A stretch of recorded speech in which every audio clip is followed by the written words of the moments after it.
Então, assim, tem alguns pontos, né, que eu havia, lógico, pensado para destacar aqui um pouquinho, e aí peço para vocês que vocês façam o mesmo favor para mim agora. A hora que der o tempo aí, no máximo 20 minutos, alguma coisa assim, me avisa, né? Senão começo a falar, não paro nunca. Eu tinha colocado alguns pontos em destaque para trazer, mas é isso, né? Sou atravessado pela fala da Baruana, do Fernando, do Gui agora no fim.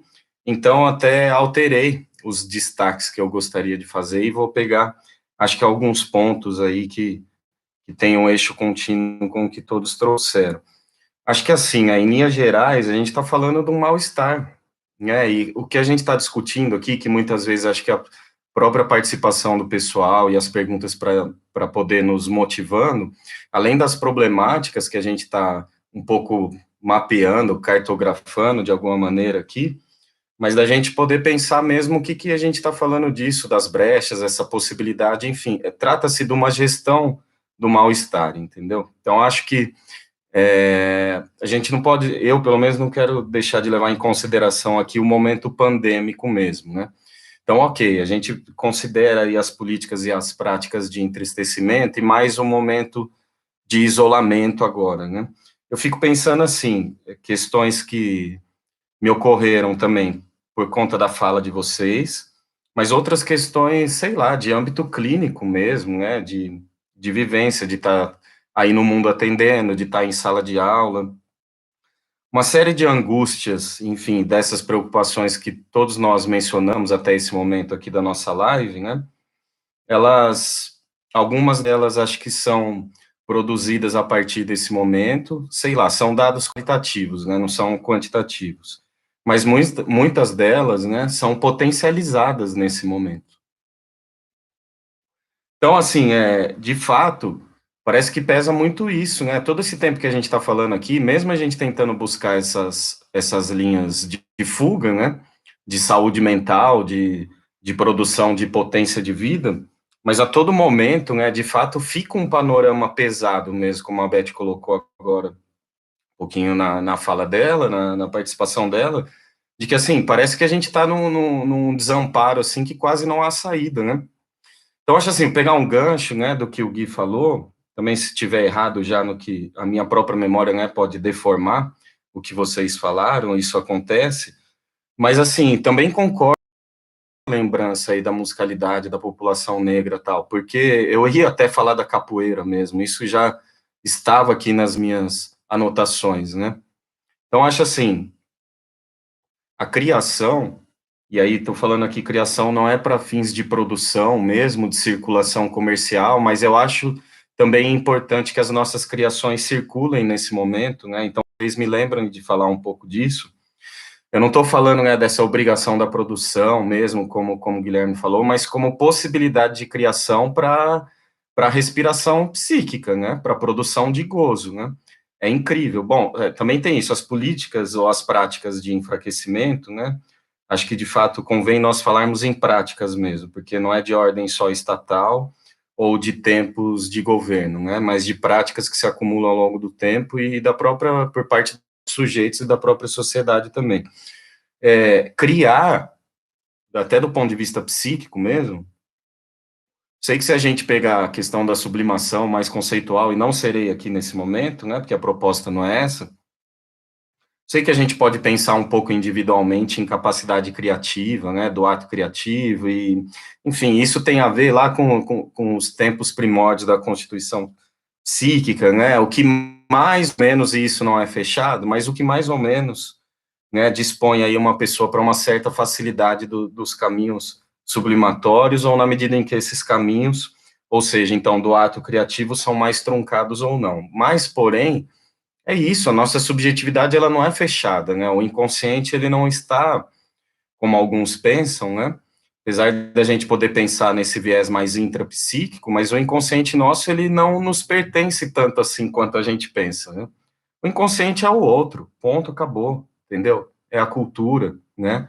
É a herança da linguagem, é a herança dos saberes, né? E aí entra na questão das tradições, um pouco que o Fer discutiu, né? E como isso vai sendo desestruturado, né? Num boicote à educação de anos, de décadas e tudo mais. Entende? Mas estou pegando por esse ponto, porque assim, o momento pandêmico agora, do isolamento somado, então estou pegando a pandemia e o isolamento como um fator aí global que está, independe da política brasileira, né? Apesar de ter relações aí com os posicionamentos atuais, mas o que eu quero dizer é um fato aí da vida que se impôs e que nós produzimos isso, sem sombra de dúvida, mas que se impõe e ele vem potencializar, eu acho, nesse momento, outras fragilidades já anteriores e, enfim, constituídas aí ao longo de décadas. O que a gente pode mesmo colocar por esse vértice, não sei, como a Beth colocou, um empobrecimento subjetivo, acho que é isso mesmo, né? Na psicanálise, vários autores vão falar das condições de dessubjetivação, né? Essa semana, para nossa mesa, então, é o que eu falei, a gente, acho que todos fizeram algumas leituras mais para a gente se inspirar, mas não para determinar mesmo, né?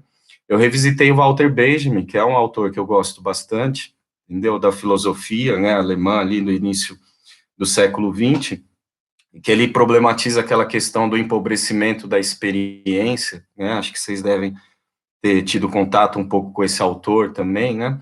Enfim, é o que em outros termos, eu acho que agora, mais atualmente, os psicanalistas estão falando dessas condições de dessubjetivação. Então, acho que assim, em linhas gerais, ao longo das últimas décadas, vamos colocar mais ou menos, acho que a referência que o Fer pegou no início, coloca aí 40, 30 anos para cá, né? O advento tecnológico, a globalização, o liberalismo, ou o próprio neoliberalismo, né, ainda acentuando esses pontos, enfim, com todas as vantagens ou pseudo-vantagens que a gente pode ter nisso, mas é um fato, né, a gente constituiu um corpo social cada vez mais fragmentado, e aí as práticas culturais, né, então sejam os saberes, a nossa memória histórico-cultural, em que a política ou as práticas do entristecimento tentam recalcar também, né, de uma maneira ou de outra, são os saberes inúteis, né, acho que é mais ou menos isso, desde da primeira fala de hoje, da Baruana, e todas, né, considerando isso, esse conjunto dos saberes inúteis, do campo da arte, das humanidades, a filosofia, a psicologia, própria sociologia, seja lá como for, né? Então, o corpo social fragmentado, ele também acentua muito isso que o Walter Benjamin falou lá no início do século, do empobrecimento da experiência, né? Olha que ele falou isso 70, 80 anos atrás, né? Então, assim, é a questão das narratividades também, né? Nós não temos narratividades, né, que façam um elo comum, entendeu? Nós temos aí, tudo bem, uma pluralidade de estruturas de narrativas, mas a gente perdeu um pouco essa coisa dos saberes tradicionais, e eu estou falando dos saberes culturais, não estou falando dos especializados, mas como eles eram um elo importante de alinhave do laço social, quando eles não eram fragmentados por micronarrativas. Enfim, eu sei que essa é uma questão que não tem como escapar, porque é da estrutura do mundo atual, das relações, do avanço tecnológico, mas a questão que me preocupa um pouco mais nesse sentido clínico de uma psicanálise em extensão, atender individualmente uma pessoa, fazer análise, né, com ela no divã, no centro de saúde, seja onde for, a análise clássica individual, também é um ato político, né, sem sombra de dúvida. No sentido que o Guilherme falou mesmo dentro de um outro referencial, mas é exatamente o que ele tinha pontuado, né? Intervir também clinicamente, individualmente numa pessoa também é um ato político, porque isso vai reverberar no tecido social, né? Mas pensando mais amplo mesmo, social e coletivamente, que é isso que eu quero dizer, então desde o individual, mas uma psicanálise em extensão, pensando a sociedade, o conjunto, o todo, e os nossos modos de subjetivação na coletividade. Então, é incrível que agora, nesse momento, né, nós estamos precisando justamente, acho que disso que todo mundo tocou o ponto, saberes ditos inúteis, resgatar isso de alguma maneira, já é algo que eu venho batendo nisso, né, há algumas semanas. E essa questão da criatividade, mas que não seja dentro de um modus operandi de obrigação de produção. A gente está falando aqui como produção, ato criativo, sublimatório, seja lá o que for, o nome que a gente queira dar, mas como potência de vida, né, respire possibilidade de existência e leveza de existência nesse momento. Só que é agora, justamente, que pega essa fragilidade de acúmulo de décadas, né? o isolamento, ele corta na carne aí a questão do laço social, e a gente, é isso, querendo ou não, eu vou bater em alguns pontos que eu sei que viram um pouco senso comum, mas é porque isso se torna gasto de sendo muito dito, mas que são importantes, é isso. Estão todos tendo que olhar para suas angústias, que a gente disfarça também quando a gente está no laço, no mundo do trabalho, saindo fora de casa, indo beber, no churrasco, seja lá como for. Então, acho que assim, evidencia de fato, né, uma fragilidade nossa, constituída aí ao longo de décadas, né, e sobredeterminadas desde os entrecruzamentos, enfim, de discursos sociais e políticos, uma espécie de fragilidade psíquica e que a gente precisa se haver com isso agora, porque é justamente isso. Como a gente vai sair depois do período pandêmico, individualmente e enquanto organização social, de reconstruir. E, ó, com todas as problemáticas que vocês colocaram, mais do âmbito econômico, que vai pegar, não é? E que isso vai ser fator de mal-estar ou também de novas possibilidades, né, de alinhar a vida a essas questões, como é que nós vamos produzir isso no sair, mas não é quando a gente sair, é o que a gente já está fazendo agora, que a gente já está fazendo agora. Enfim, eu vou falar de algumas questões dispersas, né, porque senão não dá para fechar mesmo e pegar um eixo comum. Voltar à questão que o Guilherme falou da arte, que esse é um ponto importante para mim também, né? Basicamente é isso, né? Me baseei na psicanálise, na estética da arte, nessas questões na estética musical também, né? Então, a capoeira, ou o blues, né? Como o Gui falou, e bem trazido, né? Pela população negra, enfim, para demarcar isso, o que eu estava querendo dizer psiquicamente a gente sabe que não necessariamente você precisa de carências para criar, entendeu? Né? O ato criativo, ele meio que pode se dar mesmo, espontaneamente também. Porém, né, o próprio psiquismo, ele se engendra desde o início a partir de experiência de perdas, de frustrações, entendeu? Né? Enfim, não é necessário trazer aqui uma psicologia do desenvolvimento, né, seja dentro da psicanálise ou fora dela. Então, o que eu quero trazer até uma outra psicanalista que eu também revisitei essa semana, Julia Kristeva, né? Acho que ela é croata ou dessa região, mas ela deu aula na Paris 7, né, na França, na década de 90, e ela tem um livro que se chama Senso, Sentido e Contrassenso da Psicanálise, né? Em que ela trata do tema da revolta, entendeu? Associando a questão pulsional, tudo, né? Então é muito interessante porque é isso, a revolta, ele é um elemento importante do início da constituição psíquica, entendeu? Então, quando a gente está falando da revolta enquanto possibilidade de economia e de arranjo psíquico, né, claro que a gente não está demarcando aqui a revolta destrutiva, lógico que não, né, em que ela vai reproduzir a expressão de agressividade, né, porque a pulsão de morte tem outras expressões também, mas não é essa revolta da agressividade do destruir, né, mas é a revolta, até pegando no sentido etimológico da palavra, do revirar, do movimento, né?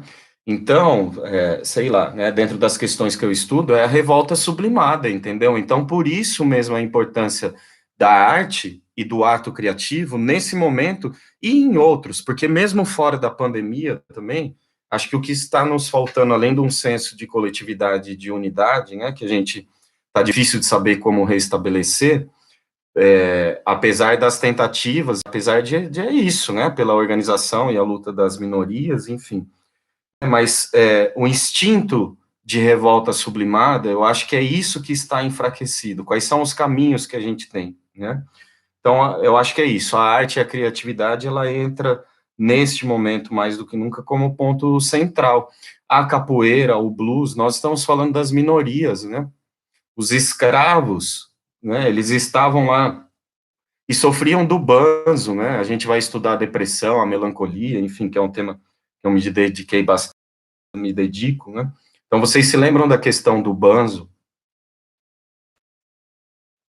O banzo é a melancolia negra, né? Dos escravos, né? E os negros do Mississippi também. É que o termo banzo estava ali circunscrito, né? Como que os próprios negros se referenciavam às depressões que eles tinham por conta do regime de escravatura e de tortura, né? E de repente é isso, né? De repente, desse meio de tortura, de exclusão, enfim, de padecimento, né? Surge a capoeira, entendeu? Então, e assim como o blues, depois, posteriormente, o samba, Então, assim, acho que muito bem como o Guilherme trouxe, a gente só está pegando no campo da música um pouco de representações do que é isso que a gente entende como uma revolta sublimada, entendeu? Agora, ô Gui, fazendo um gancho um pouco com as problemáticas que você colocou, né, se me permitir aqui já, não sei como está o meu tempo, ó, eu começo a falar, eu olho para o relógio, viu, e eu só consigo controlar o tempo em sala de aula, em mesa eu olho para o relógio e ah, beleza, obrigado, Fê. Eu já percebi que em mesa, cara, eu olho para o relógio e aí eu esqueço a hora que eu olhei. Não me pergunte por que isso acontece, num outro momento vou refletir mais sobre isso, né? Mas só então para ir concluindo e me apoiar um pouco nas questões que o Guilherme falou, que é a fala que está mais presente aqui na minha cabeça também. Também concordo, viu, Gui, que essa pressão por produzir, por publicar, e isso aumentou com o isolamento, com a pandemia, entendeu? Esses dias eu escrevi um pouco, né, sobre o silêncio, publiquei algo, foi quinta-feira, foi o dia do silêncio, tá? Então, assim, o silêncio, até aproveitar aí, alguém comentou sobre o luto, né? Nós estamos tristes? Estamos tristes. Eu acho que, assim, a fala da professora Baruana também mapeou que a gente não está triste desde hoje, né, a partir da pandemia. Mas agora, com tudo isso, nós estamos mais tristes, né? Mas o luto, então a tristeza fora do eixo patológico, podemos associar com o luto. Talvez estejamos tristes e enlutados nesse momento, não tem problema nenhum. Eu acho isso ótimo, que isso esteja acontecendo, desde que, de fato, a gente saiba usufruir desse cotidiano. E aí, Gui, eu só queria enganchar um pouco na sua fala, porque eu me vi diante de um paradoxo, né, que a gente pode compartilhar e eu mesmo não sei como resolver. Porque eu concordo com você dessa questão da obrigação de produção ou de compartilhar, né? Você até falou, pô, não estou dando conta de olhar os stories que eles aumentaram, é isso mesmo, entendeu? Mas ao mesmo tempo, e vou fechar com a questão da academia, que esse era um ponto que eu já estava trazendo durante a semana e vi que pessoas discutiram de acordo com isso. Ao mesmo tempo em que a gente será uma fonte de mal-estar entrar nessa lógica de produção louca, de publicação e tudo isso, mas eu acho que a gente também tem uma responsabilidade, Gui, não como o Leandro particular, que não é docente, não é músico, né, e nem todos vocês que também estão à frente dessas atuações, da docência e da arte.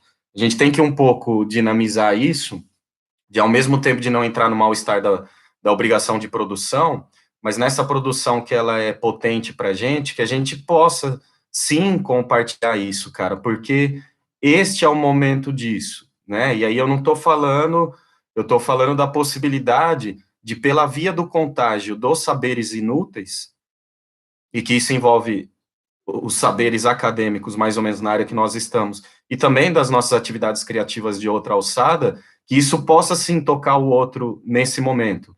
Porque esse empobrecimento subjetivo que eu estou um pouco caracterizando e talvez nos dificulte criar coisas na ordem de potência de vida nesse momento, e isso aumenta, né, o panorama de mal-estar dentro da psicopatologia, como a gente chama. Então, pegando assim, eu acho que o ato de criar e até a sublimação que a gente pensa na psicanálise, ele não é um ato tão individual assim, entendeu? O meu livro agora sobre as musicalidades fala disso, né? Eu vou discutir a sublimação lá como laço social. Então, e aí fazendo um gancho, e aí eu vou fechando mesmo. Eu acho que uma das saídas, né, e acho que vocês também concordam com isso, mas eu estou colocando um pouco para a gente, talvez a gente poder fazer mais esse exercício, colocá-lo como um imperativo, Gui, mas não um imperativo no nível do mal-estar. Um imperativo aí que não nos deixe dormir sem esquecer muito disso, mas que a gente possa, dentro do nosso nível de saúde mental, trazer a academia definitivamente para fora do espaço acadêmico. Essa já era uma ideia, como essa nossa mesa de hoje, né? A gente está tendo a contribuição da professora Baruana, a professora Beth agora também surgiu aí conosco, mas inicialmente, né, para quem tem acompanhado, essa mesa éramos nós três, por conta até da proximidade do contexto igual que nós trabalhamos lá na faculdade. Mas nós já vínhamos com essa ideia há muito tempo de tirar a mesa de dentro da faculdade, de habitar outros espaços. Enfim, Gui, e aí só fiz esse gancho, né, para todos, mas estou falando do Gui por causa da fala dele agora no fim. Entendo perfeitamente, mas o contexto pandêmico e a mediação tecnológica, hoje, eu acho que é um exemplo com sucesso aí, não importa quantas pessoas a gente tem agora, teve no começo, eu acho que é isso, a gente pode ter uma fração do pouquinho disso que eu estou querendo indicar. Como nós acadêmicos, seja pelo viés acadêmico ou artístico nosso também, mas principalmente acadêmico, como nós vamos definitivamente começar a colocar isso mais em prática, e acho que esse momento possibilita um pouco isso, mas depois da pandemia também, de nós sairmos mesmo da academia, entendeu? Nós precisamos sair, cara. Não somos só nós, né? Qualquer acadêmico aí que esteja nos assistindo agora de qualquer lugar, mas eu acho que principalmente a gente que vem também, né, desenvolvendo essa coisa de concordo plenamente com o que o Gui falou, o acadêmico ele tem que falar para o público comum, entendeu? Então, contextos e contextos, né? Se a gente tivesse numa banca lá, um trabalho de psicanálise é outra coisa. Então, assim, como a gente exercitar isso mais? Eu acho que a pandemia nos forçou um pouco a isso, né? Se não tivesse no período pandêmico, a gente estaria fazendo essa mesa, mas talvez nós caíssemos no mais do mesmo, estaríamos lá na nossa faculdade de novo, com um público restrito, né? Então, para além disso que nós estamos fazendo hoje, como levar mais no dia a dia mesmo a academia, entendeu? Então, a questão da arte que eu estava falando, um pouco de como a gente também propagar isso, porque a capacidade criativa do outro, ela fica em função do contágio também, entendeu? Então, se nós somos um pouco criativos hoje, é porque concordo, nós estamos desde o início pegando cacos do mundo, Gui, como você falou, como o Bion falou, as coisas estão no mundo, entendeu? Cacos de significante, estão no mundo mesmo. Então, é necessário o contágio do outro também, até que para que me provoque um incômodo, seja da ordem do belo aí, que vocês pegaram, ou do sublime, né, de outras estéticas, da angústia, mas nessa ordem sublimada, da revolta sublimada, para que a gente possa tocar um pouco as pessoas também, e ser tocados por elas, né, e produzir algo do que eu acho que nós estamos tentando pensar um pouco aqui, que são essas saídas, esses modos de subjetivação que contemplem, eu sei que a saúde é um termo gasto, né, mas é saúde mental também, mas é principalmente potência de vida mesmo, acho que esse é um termo que apetece a todos nós.